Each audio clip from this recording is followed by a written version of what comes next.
Laurent Neumann, bonjour. Bonjour Jean-Jacques. Laurent Neumann, vous commencez ce matin, Laurent.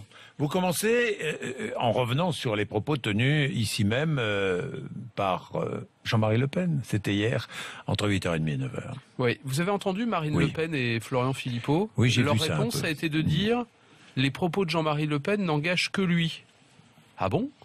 Mais Jean-Marie Le Pen, il est président d'honneur du Front National. Il est candidat au régional dans la région À la présidence. PACA. Il est membre du comité exécutif du Front National. Il fait même partie Il est député européen. Il fait même partie des 15 orateurs nationaux du parti et les propos n'engageraient que lui.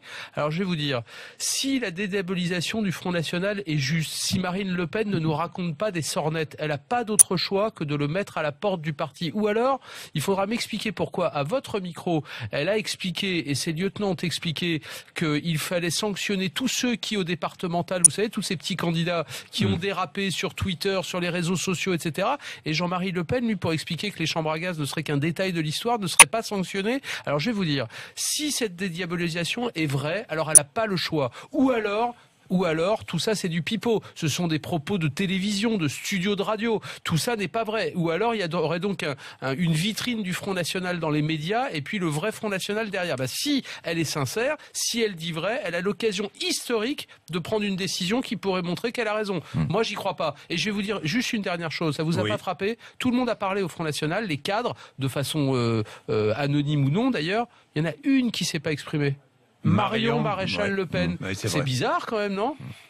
Qu'est-ce que vous en pensez, Éric Brunet, vous? Je vais vous dire, moi je suis un passionné d'histoire et ce qu'a dit Jean-Marie Le Pen à votre micro, qui a été réitéré, c'est une réitération Oui, bien donc, sûr, des années plus il tard. l'avait déjà dit. Oui, et j'ai trouvé ça terrible. Et je vais vous dire pourquoi très brièvement. Histoire, parlons d'histoire. En 14-18, les Allemands perdent la guerre. Bon, la Société des Nations redécoupe l'Europe. Voilà, il y a une guerre entre des démocraties occidentales, la France, l'Angleterre, les États-Unis, et une tyrannie, déjà une dictature, l'Empire allemand avec le Kaiser, Hindenburg, Ludendorff. Ils perdent.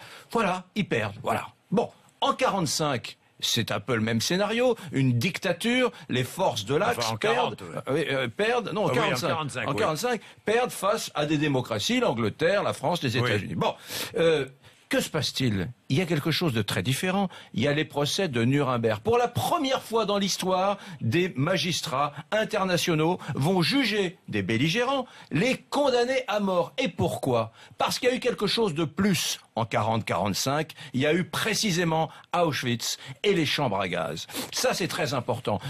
Pourquoi cette démonstration? Précisément parce que les chambres à gaz et Auschwitz sont au cœur de l'histoire de la Seconde Guerre mondiale. Elles ne constituent pas un point de détail, elles constituent l'essentiel de cette guerre singulière, particulièrement barbare, qui, pour la première fois dans l'histoire, va amener des gens sophistiqués comme nous, j'ai envie de dire civilisés, à dire cette fois nous allons les juger. C'était l'aboutissement de l'idéologie hitlérienne. Vous avez raison. Le souci est Mais je vous dis ça pourquoi? Parce que factuellement, les faits, je parle que de faits, factuellement, les chambres à gaz sont tout sauf un point de détail de la Seconde Guerre mondiale. Au contraire, elles en sont peut-être l'élément le plus important, le plus matriciel. Voilà ce que je voulais dire. Le souci, en réalité, c'est que Jean-Marie Le Pen a déjà été condamné pour ses propos, et lourdement.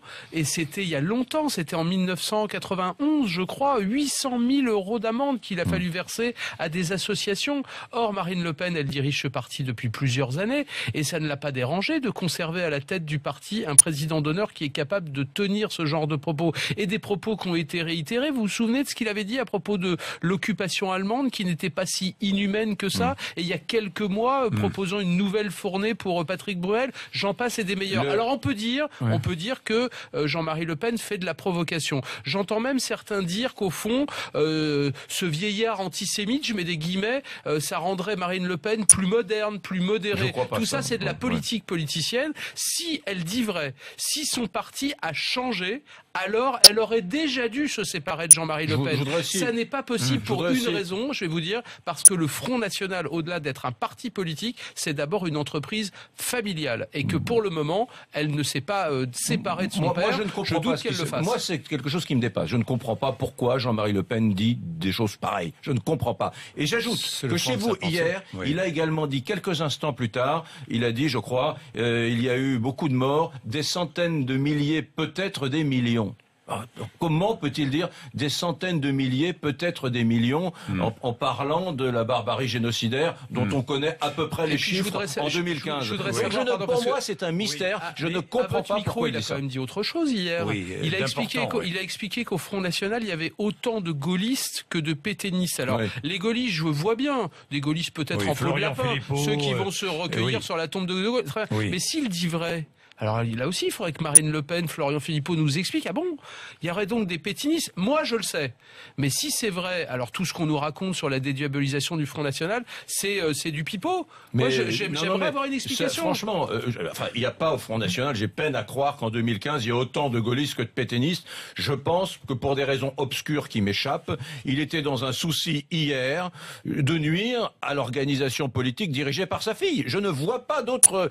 on sait bien qu'il n'y a pas autant de pétainistes que de gaullistes au Front National en 2015. C'est ce que dit... Les pétainistes, on en croise peu de nos jours. C'est ce que disent Marine Le Pen, Florian Philippot, d'autres cadres qui ne veulent pas s'exprimer sur ce qu'a dit Jean-Marie Le Pen, mais je le redis, elle est la patronne du Front National. C'est donc à elle qu'incombe la décision de se séparer de son père. Merci, messieurs. D'accord avec ça. Merci, messieurs. Brunet Neumann, merci.